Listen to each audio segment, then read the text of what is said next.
മാറുന്ന മലയാളിയുടെ ഒരു പുതിയ രീതിയാണ് തന്നെ കൊണ്ട് ഇപ്പോൾ സാധിക്കാത്തൊരു സാധനം വാങ്ങിക്കാനാണെങ്കിലും EMI സംവിധാനം ഉപയോഗപ്പെടുത്തിക്കൊണ്ട് അത് വാങ്ങിക്കുക.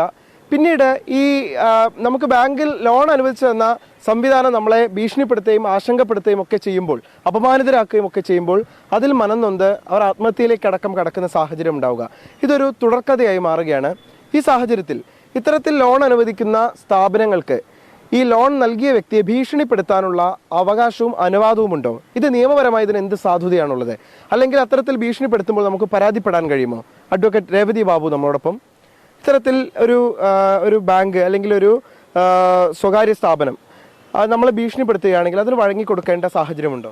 അതായത് ഇപ്പം നിങ്ങൾ വായ്പ എടുക്കുന്നത് റിസർവ് ബാങ്ക് ഓഫ് ഇന്ത്യയുടെ കീഴിൽ രജിസ്റ്റർ ചെയ്ത ഒരു ഫിനാൻസ് സ്ഥാപനത്തിൽ നിന്നാണ് എന്നുണ്ടെങ്കിൽ നമ്മളൊരു EMI അടയ്ക്കും. ആദ്യത്തെ EMI അടയ്ക്കും. പിന്നീട് രണ്ടാമത്തെയോ മൂന്നാമത്തെയോ പ്രാവശ്യം നമുക്കത് അടയ്ക്കാൻ പറ്റാത്തൊരു സാഹചര്യം വരുന്ന സമയത്ത് ഈ ബാങ്ക് തന്നെ അല്ലെങ്കിൽ ഈ ഫിനാൻസ് സ്ഥാപനങ്ങൾ തന്നെ ഏർപ്പാടാക്കിയ റീകവറി ഏജൻസ് ഉണ്ടാവും. അപ്പോൾ അവർ നമ്മളെ വിളിച്ച് ശല്യപ്പെടുത്തുന്ന ഒരു സാഹചര്യങ്ങളിലേക്ക് പലപ്പോഴും പോകാറുണ്ട്. അതായത് അപ്പോൾ അങ്ങനെ നോക്കുമ്പം റിസർവ് ബാങ്ക് ഓഫ് ഇന്ത്യയുടെ ഡയറക്ഷൻസ് പ്രകാരം രാവിലെ 8 മണിക്ക് മുൻപായിട്ടും അതുപോലെ തന്നെ വൈകുന്നേരം 7 മണിക്ക് ശേഷവും ബാങ്ക് അല്ലെങ്കിൽ ഈ ഫിനാൻസ് സ്ഥാപനങ്ങൾ നിയോഗിച്ച റീകവറി ഏജൻസ് വായ്പ എടുത്ത് കുടിശ്ശിക വരുത്തി അവരെ വിളിച്ച് ശല്യപ്പെടുത്താൻ പാടില്ല എന്നാണ് പറയുന്നത്.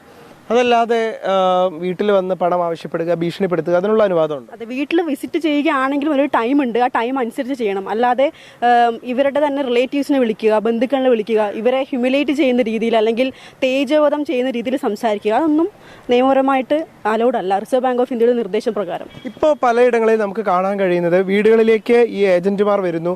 അവർ വീട്ടിലുള്ള ആളുകളെ, പ്രത്യേകിച്ച് സ്ത്രീകളെ അടക്കം ഭീഷണിപ്പെടുത്തുന്നു, അവരെ പേടിപ്പിക്കുന്നു. അതിനെ തുടർന്ന് ഈ പല ആളുകളും ആത്മഹത്യ ചെയ്യുന്ന സാഹചര്യം വരെ നമ്മുടെ മുന്നിലുണ്ട്. അപ്പോൾ അതിനൊന്നും നിയമപരമായിട്ടുള്ള സാധ്യതയില്ല. റിസർവ് ബാങ്ക് ഓഫ് ഇന്ത്യയുടെ കീഴിൽ രജിസ്റ്റർ ചെയ്ത സ്ഥാപനമാണെങ്കിൽ തീർച്ചയായിട്ടും നിങ്ങൾക്ക് RBIയിൽ കംപ്ലയിൻറ്റ് രജിസ്റ്റർ ചെയ്യാം. അതുപോലെ തന്നെ ബാങ്ക് ഓംബുഡ്സ്മാന് കംപ്ലയിൻറ്റ് കൊടുക്കാവുന്നതാണ് ലീഗലി നോക്കുമ്പോൾ. തീർച്ചയായിട്ടും ഒരുപാട് പേർക്കുള്ള ഒരു സംശയമാണിത്. തങ്ങൾ ഒരു ലോൺ എടുത്തു, അതിൻ്റെ പേരിൽ ഒരുപാട് അപമാനിതരാകുന്ന സാഹചര്യം ഉണ്ടാകുന്നു. പക്ഷെ അതിനൊന്നും നിയമപരമായിട്ടുള്ള സാധ്യതയില്ല എന്നുള്ളതാണ് ഇൻസ്റ്റാഗ്രാമിലൂടെയും മറ്റും ആളുകൾക്ക് അറിയാവുന്ന നിയമകാര്യങ്ങളിൽ അവരുടെ സംശയങ്ങൾ തീർത്തു കൊടുക്കുന്ന അഡ്വക്കേറ്റ് രേവതി ബാബു വ്യക്തമാക്കുന്നത്.